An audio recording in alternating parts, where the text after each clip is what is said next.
We are so glad you joined us today for our program all about Israel, what's going on there right now. You guys were in Israel and had some incredible interviews. Tell us about it. Well, the war's not over yet, and we saw a lot of action when we were in Israel, but most importantly, we spoke to very important people. The legend Colonel David Hacham, he is an amazing figure in the IDF for 30 plus years. He worked as the advisor of Arab affairs to 8 defense ministers.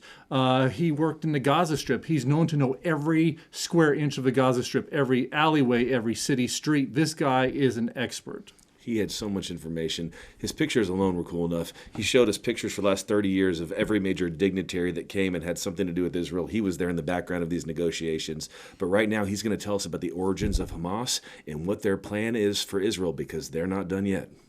This is information you will not hear or see on your nightly news. Let's go to Israel now. Today, we travel to the town of Modi'in, not far from Jerusalem. This modern and recent metropolis is built upon a more ancient village with a rich history going back to the time of the Maccabees. As with any location in Israel, feral cats are plenteous. Do you speak Hebrew? Here's the deal. I am in the land of Israel, also known as the land of cats. Here, you can find any type of cat. You can feed them. Become a cat lady. Come to Israel. Be a cat lady. It's your chosen calling. It is here in Modi'in that we met with Colonel David Hacham, who gave us a very warm welcome. The Colonel shared with us his rich history and photographic evidence of a long, well-lived career in service of the IDF. Although he's retired, Colonel Hacham is still sought after with weekly calls from government officials in high office to offer his counsel concerning the current conflict with Hamas. He explained to us the origins of this terrorist organization. The term Hamas, I don't know if you're familiar, what does it mean, Hamas? Hamas in Arabic means enthusiasm. Zealotness means... Yeah. But in this case, it's abbreviations of 3 letters in Arabic, Ha, Mim, Sin. Harakat al-Muqawama al-Islamiyya, the Islamic resistance movement. Listen carefully. Here, you have to ask yourself immediately when you hear the name, why one word, very much relevant, is missing. And the word is Palestine or Palestinian. You know, you are taking all the names, even the PLO, Palestinian Liberation Organization, Palestinian. Fatah, Harakat al-Tahrir al-Falastini, the Liberation of Palestine movement. PFLP, Popular Front for the Liberation of Palestine. Any other, organization, even the communist, the Palestinian Communist Party. Yeah. In all the names you have Palestine. Here, in Hamas, you don't find the word, which was very much, real to be part of the name, Palestine. Because you have to understand, the vision of Hamas is not Palestinian-wide. It's not only limited to the area of Palestine. They are looking to the all Islamic, area, like it was after the time of the Prophet Muhammad and the first 4 caliphs, during the empire, the Umayyad Empire, and later on the Abbas Empire. Umayyad Empire, the center was in Damascus. The Abbas Empire, the center in Baghdad. And they are looking for the revival The new caliphate. of the caliphate as it was after the time of the Prophet. So then does the ideology of Hamas come straight from the Quran, in your opinion? Of course, they are based in the Quran, but not only in the Quran, in the Hadith as well. Yeah. I must tell you in this regard something very much important. I was the first officer when I was in Gaza to have the covenant of Hamas with all the ideology. Constitution. The constitution of Hamas, and I read it. 36 provisions. Clear cut and pure ideology vis-a-vis Israel, vis-a-vis the Jews, vis-a-vis Zionism, vis-a-vis the very existence of a Jewish state in Palestine. And there is only one hadith, hadith are sayings attributed to the Prophet Muhammad. And this saying is speaking about doomsday, when the Muslims will fight against the Jews. Yeah. And there won't be, and all the Jews will be exterminated, annihilated. Wow. And there will be only one Jew left on the surface of the land. And the Muslim is like chasing the last Jew on earth in order to kill him. And he's trying to find him, and he didn't find him. So in this moment, the Lord, Allah, as they call him, will intervene, and he will do that the stone or the tree will open their mouths and said to the Muslim who is chasing after the last Jew on earth. And it goes like this in Arabic. He is saying, Ya Muslim, Ya Abdullah, Waraya Yahudi, Ta'ala faqtulhu. You Muslim, you the servant of the Lord, a Jew is hiding behind me, come and kill him. And this is the only hadith in the covenant, in Hamas ideology, in this paper.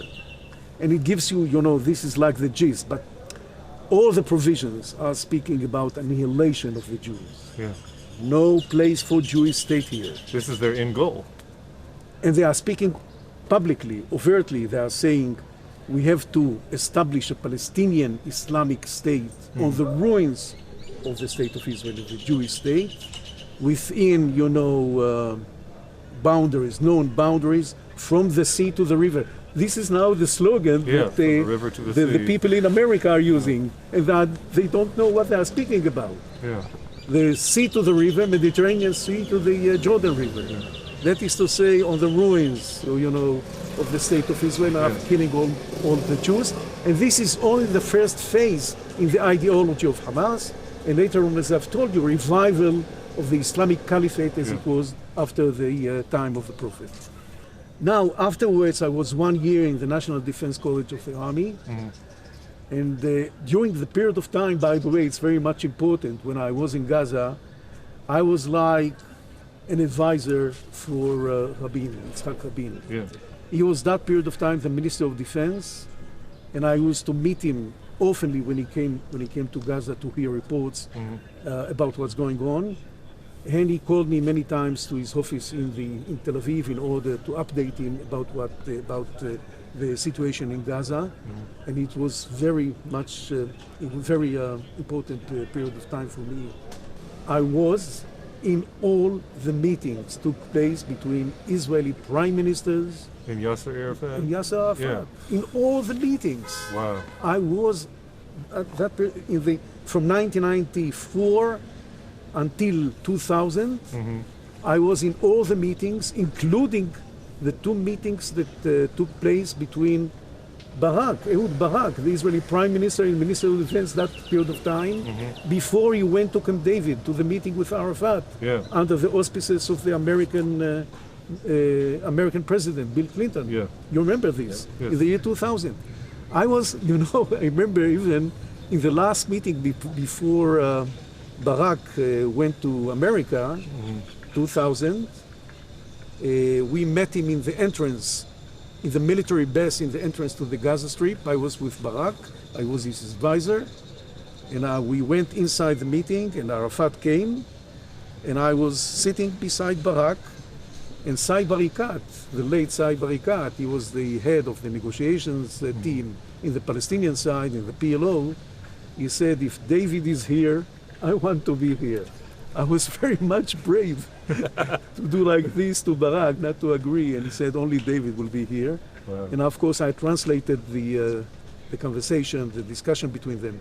But it was one-way, one-sided discussion, because Barak spoke all the time, and Arafat... they're not really planning. They're just like, here's there my was not list of chemistry, demands. no chemistry between Barak. I want this and I want this. Yeah, exactly. And afterwards, Arafat refused to go to do the press conference with Barak after that, because he was very much angry at him.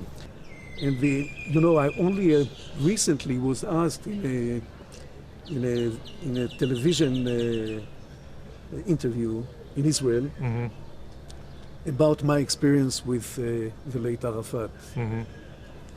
and whether I believed before the opening of the Oslo process that Arafat is serious About peace. and he will come to terms with Israel and they will have an agreement.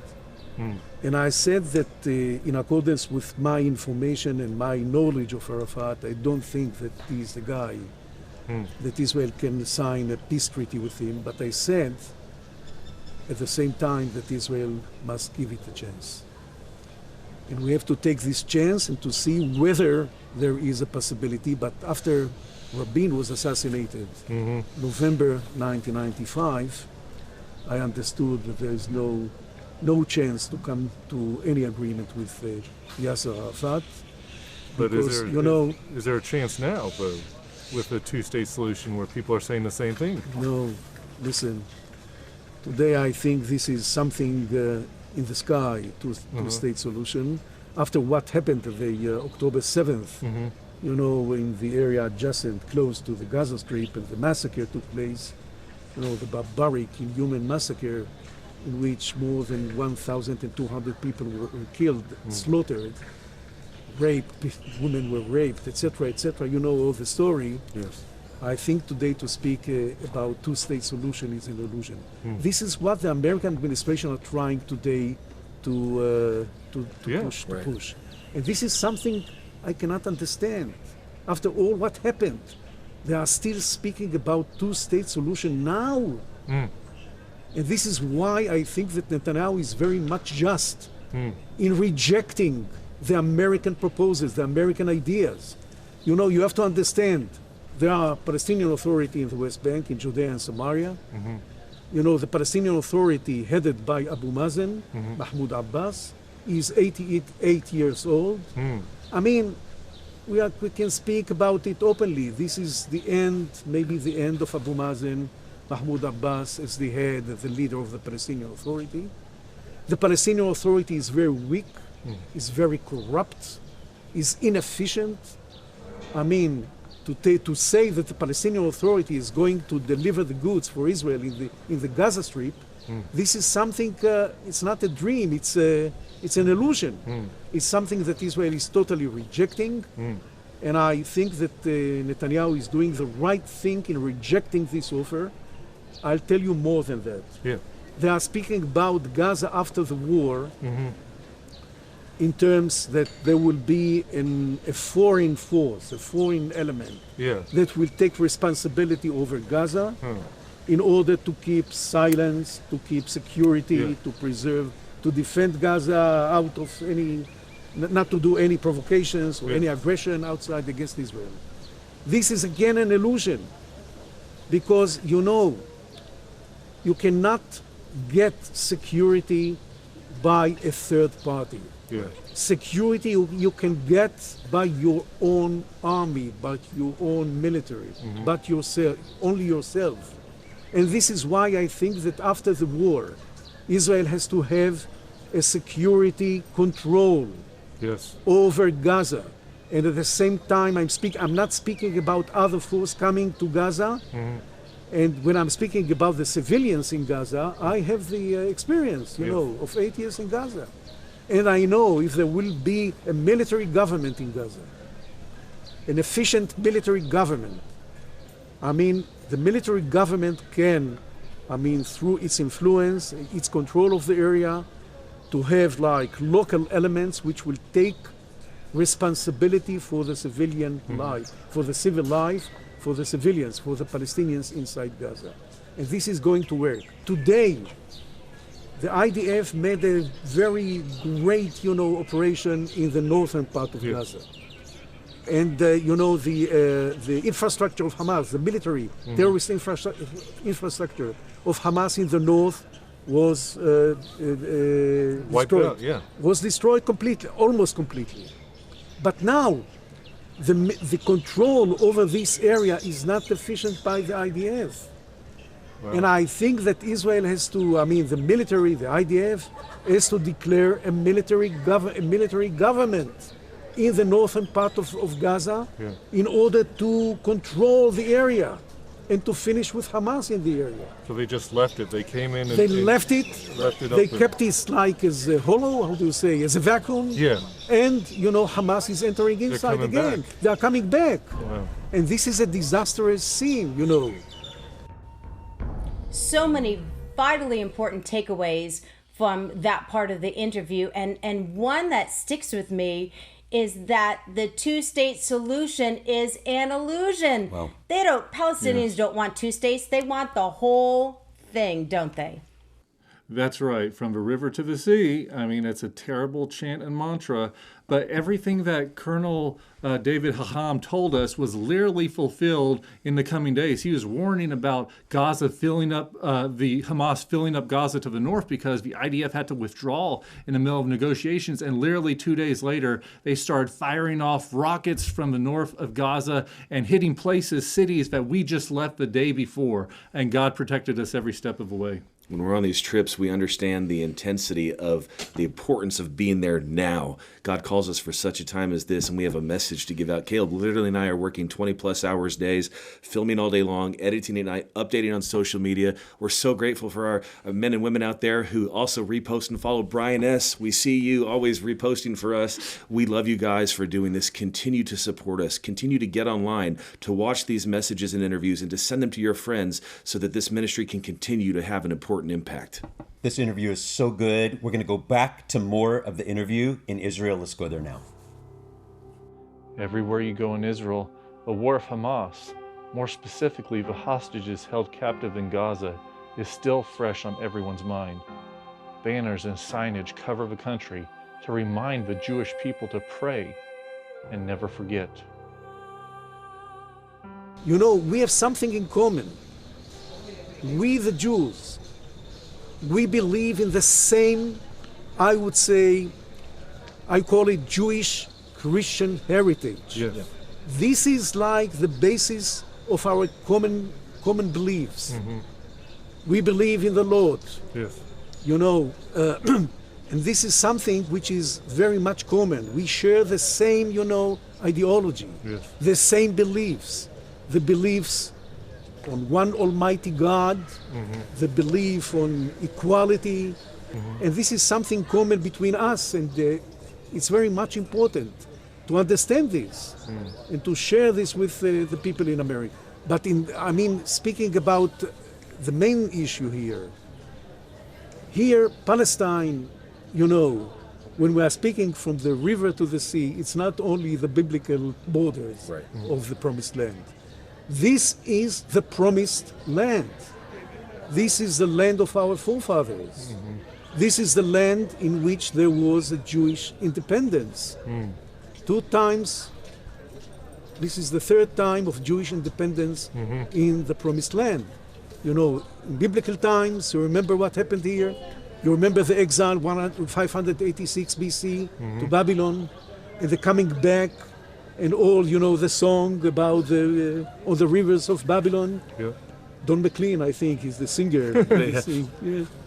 And afterwards, the period of time of the Maccabees, the Hashmonite dynasty. Told you media is not far away from here, Modi'in. And after that, the exile, diaspora, coming back to the land of Israel, and the establishment, independence of Israel in 1948. This is, as I've told you before, the Promised Land. If you are taking any single name of a Palestinian village in Judea and Samaria, and you dig a little bit in the name, what you are going to find? You are going to find the original Hebrew biblical names. It's really something unbelievable. Even Israelis are not very well informed. Yeah. Listen, you are taking names. Yeah. Jericho is in the Bible, Jericho. Yes. Anata, what is Anata? Anata it's in the area of Jerusalem. Anata is Anatot, the birthplace of the prophet Jeremiah. Yep. Exactly. You are taking Tekoa. What is Tekoa? Tekoa is Tekoa, the birthplace of the prophet Amos. Any single name you are taking of Palestinian village today, commemorating, preserving the ancient biblical Hebrew names. From time to time when I'm speaking on the basis of my military experience, about the status, the situation of Israel in the area, the strategic situation, looking to our environment, looking to our area as a whole. We are targeted by many, enemies, and many threats in the area, strategic threats. I'm speaking about today Lebanon, Hezbollah in Lebanon, a Shiite organization operating for the destruction of the state of Israel. The Biden administration has to understand this is not, a minor, organization with no, bad intentions. This is an organization that would like to see at the end of the day the destruction, annihilation of the state of Israel. Now going to Syria, Iranian presence in Syria. Hezbollah presence in Syria. I'm coming to the Palestinian area, in the Palestinian Authority, Hamas elements in Judea and Samaria. And we can speak a lot about the Palestinian Authority as well. I'm coming to Gaza, controlled from June 2007 by Hamas. And Al-Jihad al-Islami, which is more virulent maybe than Hamas. And Al-Jihad al-Islami is what? It's not but a puppet of Iran in the Palestinian arena. And Hamas and Al-Jihad al-Islami are getting every year more than $300 billion from Iran. Yes. And until 10 or more years ago, all the arms and ammunition and rockets and missiles used to come from where? From Iran. Don't forget the big, major strategic threat to the survival, to the existence of the state of Israel, which is Iran and the plans to prepare, to develop at the end of the day, nuclear military capabilities. Yes. This is something very much important, and I'm sure the American administration are very much aware of this. To see that Iran is not reaching this, line, this target of having nuclear military capabilities. And I must tell you, in this respect, I hear time and again Netanyahu speaking that Israel won't allow Iran to reach this situation of having nuclear military capabilities. So this is what I'm thinking from time to time, how Israel is maintaining, is trying to live in this kind of this threats, atmosphere of this enemies atmosphere, all around them. all around, and and when I'm speaking it's not only all around. All the fronts directed against Israel are active. Right. Yes. They are not, silent. Yes. And you hear the voices, you hear the slogans, the declarations. They are not making any attempt to hide, to say. Yes. They are saying explicitly, publicly, the extermination, annihilation of the state of Israel and the Jewish people. That's amazing. Thank you so much today. You've not only answered so many questions, but just hearing your expertise. Funny that people can try to argue facts as though it's opinion, but you can't argue that with you because you were there personally in front of all of that. Yes, exactly. And we have such a heart to express the truth so that people will hear the truth and stand for Israel. God's chosen people, God's chosen land. It's not about who wants it. It's already been chosen by God, and we have to defend and protect it. So we thank you for your time here. Thank you, Colonel David Hacham. I would like, you pronounce it perfectly. I would like to thank you very much. Yes, sir. Yeah, and you are doing a great job. And hope to see you again. Yes, sir. We want to see you again Please soon. come. Please Sir, come. thank you. Thank you. Just as the Colonel said, and what we all believe here, and I'm sure you do too, that Israel is and will always be the promised land. Yes. Amen. That's right. And that's the major conflict that we see in the world today, even on college campuses in America. everywhere. Satan does not want God's people to have that land, even though it was promised to them. And you hear those chants, from the river to the sea, Palestine will be free. That's a call for the annihilation of the Jewish people. And it reminds me a lot about a future war that could come to pass, the Psalm 83 war. And in verse 4, it says, "Come," they say, "let us destroy them as a nation, so that Israel's name is remembered no more." It's identical. Satan's plan has not changed over the centuries. And over, I was going to say over the centuries, but over the decades, this ministry has existed to show what Jewish people and Christian people have in common. Right. And you guys are the Jewish believers. We represent the church. And this union must exist and it must continue. I believe it's vitally important. That's what this whole ministry stands for. It truly is. And if you've just started watching our program, you just found us online or on television, this program is 100% donor funded. So it is your donations that allow it to exist. But it's not just to create this program. We have several funds that the money goes to bless Israel in many different capacities. To the Jew First is one of those, where we send our evangelists out throughout the year to go over and to minister to those with the love of Yeshua, God's people, to tell them that who their true Messiah is. On our last trip, it was incredible because every morning at breakfast, we had got an opportunity to sit with IDF reservists who are at our hotel and just love on them and talk with them about Yeshua. And it's amazing the receptivity of the people right now in Israel to the name of Yeshua is just changed completely because of everything that's been going on. Now is the time for the voice to get louder for what is right and what is good, for those who stand loudly and proudly for Yeshua, his name and his love, to stand against the lies and the tyrannies that are happening. Everyone else's voice is the voice of the enemy. It's so loud. We have to have our voice even louder for truth now. This program does that. Ask the Holy Spirit today what you're supposed to give, whether through prayer, through physical donation, because right now this ministry continues to make a difference after 45 years of commitment to the nation of Israel and God's chosen people. And we ask you to be a part and to continue that mission forward. Yeah. This interview was so good, and we weren't able to show the whole thing. I believe there's a way that they can see the whole interview, yes? Yes, I think there's a QR code you can click on to see that. You want to watch every minute of this interview if you have an opportunity. Really, really good. Guys, I can't believe it's time to go already. Thank you for your insight today, and thank you for going to Israel and showing us what's going on there. It's time to go. And as you go, Sha'alu Shalom Yerushalayim. Pray for the peace of Jerusalem. Join us right now on our social media sites for exclusive content. Our Jewish Roots is a presentation of Zola Levitt Ministries. Partner with us. As a 100% viewer-funded ministry, your gifts allow us to bring you our weekly television series, social media outlets, website, and other ministry endeavors. Please remember we depend on tax-deductible donations from viewers like you.